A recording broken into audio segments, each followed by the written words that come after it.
To demonstrate the landmark-based technique for central venous line placement, we're using the equipment in this central line kit and suture tray, and our patient is a simulation mannequin. We prepare the skin surface by wiping with antiseptic, circling outwards once, twice, and a third time. Our patient should be in Trendelenburg position with head turned slightly to the left. And we apply sterile drapes around the field. You'll be relying on physical landmarks to properly position the line. The clavicle and the medial and lateral heads of the sternocleidomastoid muscle form a triangle. Our entry point is at the apex of this triangle. Other important structures include the external jugular vein and the carotid pulse. This is the catheter. Note the centimeter markings. Gently palpate the carotid and insert the finder needle in the point of the triangle, advancing slowly and staying lateral to the carotid.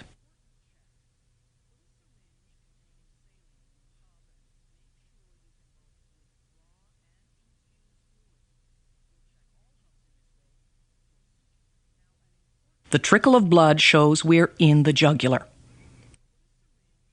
You'll withdraw the needle, mentally noting the location and the angle of entry, and re-enter with the Seldinger needle.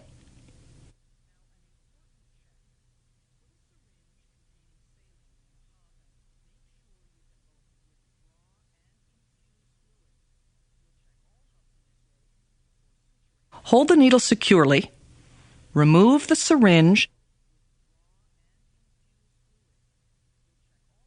and start feeding the wire.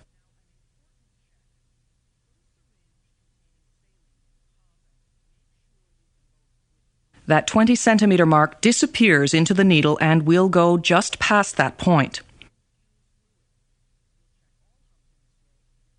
You see the wire exposed. Hold the wire as you carefully remove the needle. And at this point, we'll take the 11 blade with the sharp edge up to make a small incision where the wire enters the skin. This will facilitate the passage of the catheter. Before we begin, we palpate that sternal notch.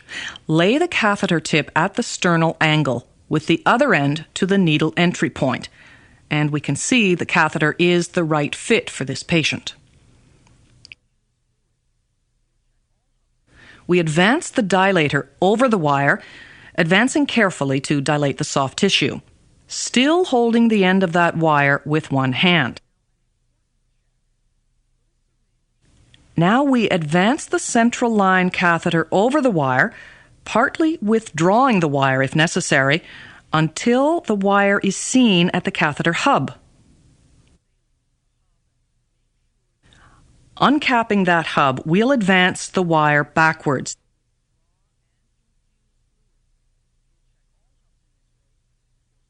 Till it exits the port.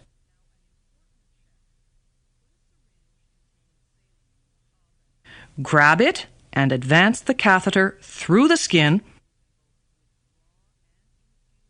Then remove the wire, getting ready to cap the port with your finger and put the hub back on.